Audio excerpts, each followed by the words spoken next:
Hello guys, welcome back to another video. Today we're going to be reading Wings of Fire, Chapter 1, and then maybe maybe later I'll do a Chapter 2 video.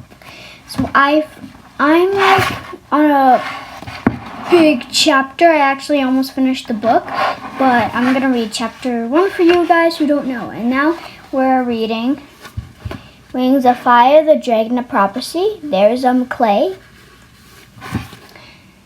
Should we get started? Let's go. And I'll try to show some characters up on the screen so you know. Okay. So you know who's reading, right? The Dragonet Prophecy. When the war has lasted 20 years, the Dragonets will come. When the land is soaked in blood and tears, the Dragonets will come. Find the sea-wing egg of deepest blue. Wings of night shall come to you. The largest egg in mountain high will give to you the wings of sky. For wings of earth, search through the mud for an egg, the color of dragon blood, and hidden alone from the rival queens, the sun-wing egg awaits unseen.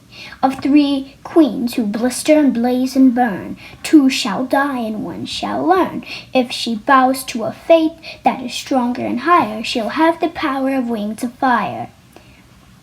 5 eggs to hatch on brightest night, 5 dragons born to end the fight.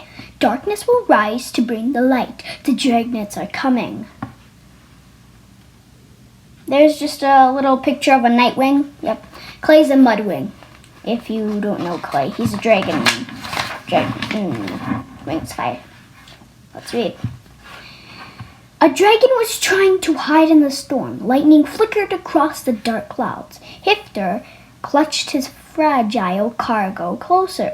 If he could make it over the mountains, he'd be safe. He'd escape the sky dragon's palace unseen, and the secret cave was so close.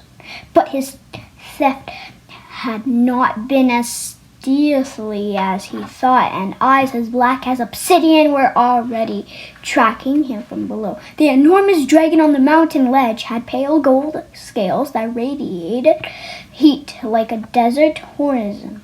Her black eyes narrowed, watching the gleam of silver wings far up in the clouds. She flickered her tail, and behind her 2 more dragons rose to the sky and dove into the heart of the storm. A piercing shriek echoed off the mountains as their talons seized the moon-pale ice dragon.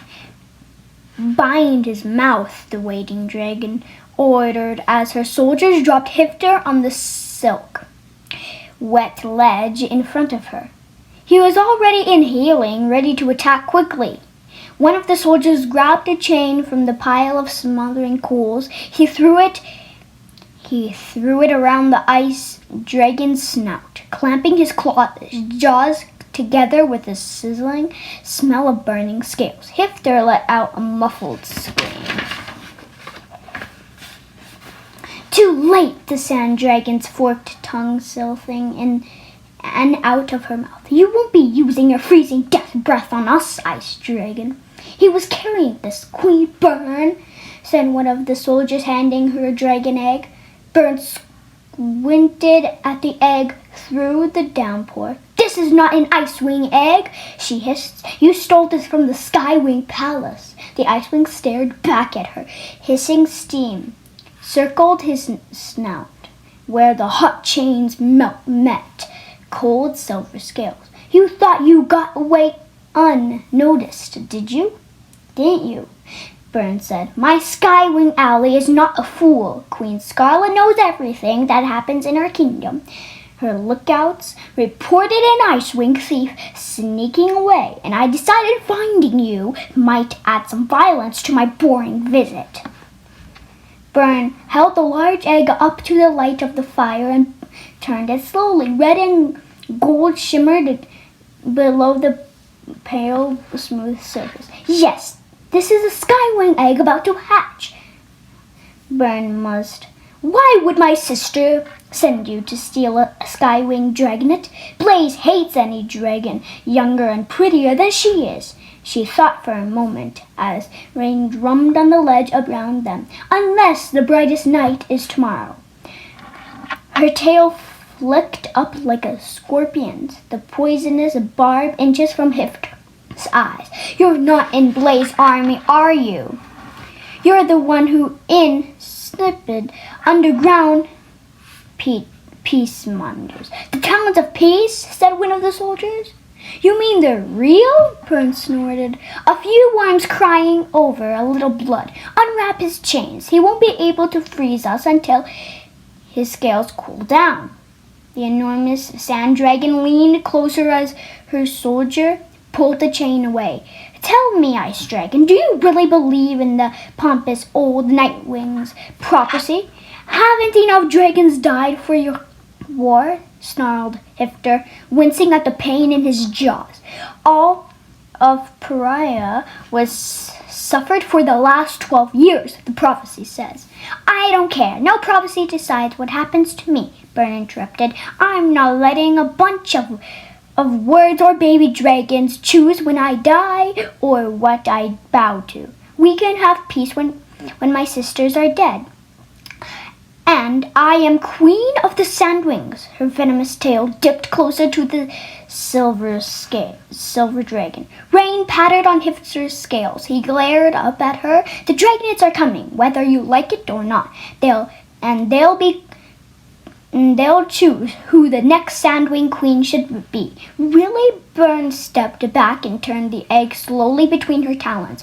Her forked tongue slipped in out of her smile. So Icewing, is this egg a part of your pathetic prophecy? Hifter went still. Bern tapped lightly on the eggshell with one long talon. Hello, she called. Is there a dragonet of destiny in there, ready to come out and end this big bad war? Leave it alone, Hifter choked out. Tell me, Bern said, what becomes of your precious prophecy? If one of the 5 dragons is never hatched at all, you wouldn't, he said. No one would harm a dragon egg. His blue eyes were fixed desperately on her talons. No, Wings of Skies, to help save the world, Bern said. What a sad, sad story, she began, tossing the egg from one front claw to the other. I guess that means you should be very, very careful with this terribly important little oops. Within a giant lunch, Bern pretended that when the wet egg was slipping through her talons. And then she let it fall over the side of the cliff into the rocky darkness below. No! Hifter shrieked. He threw off the 2 soldiers and flung himself toward the edge.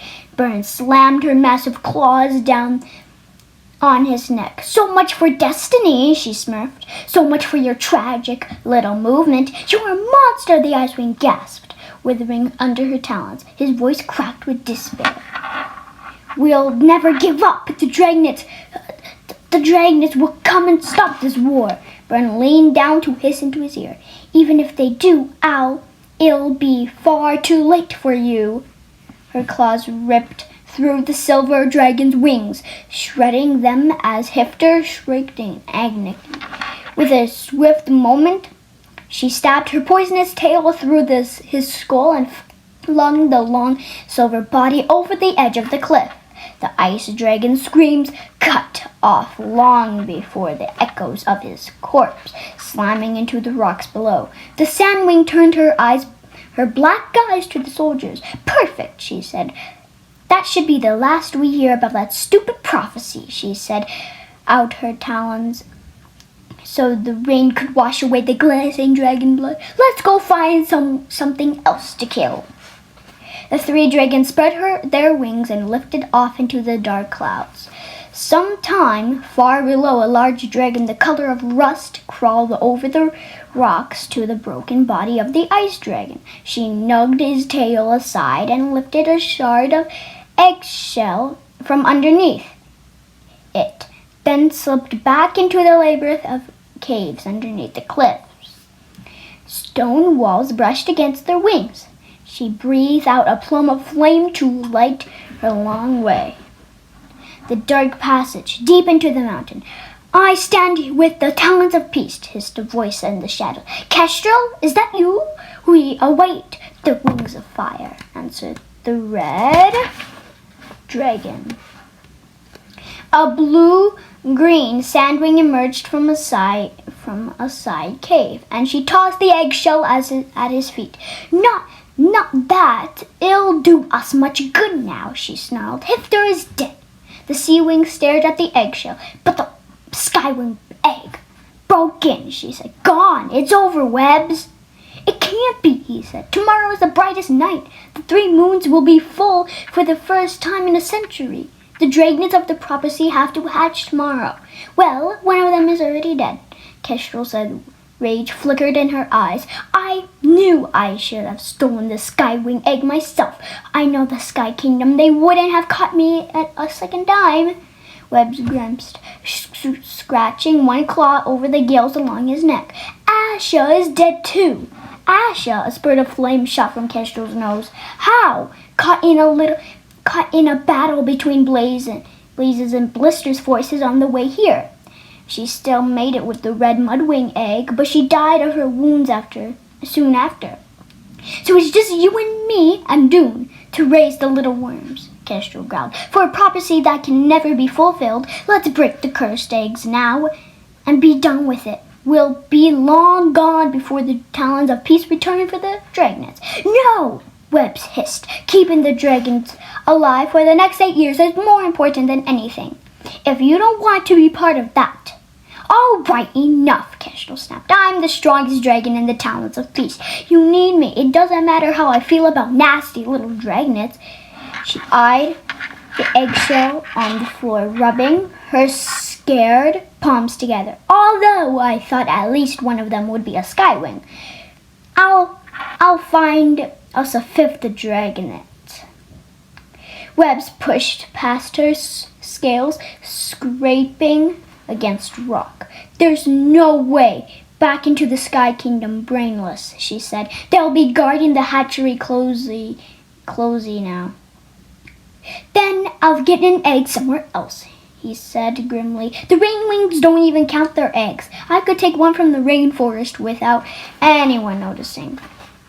Of all the horrible ideas, Kestrel said with a shudder, rainwings are wretched creatures, nothing like skywings. We have to do something, Webb said. He hissed as his tail sent the eggshell skittering across the floor. In 8 years, the talons of peace will come looking for 5 dragonets. The prophecy says 5, and we're going to make it come true, whatever it takes.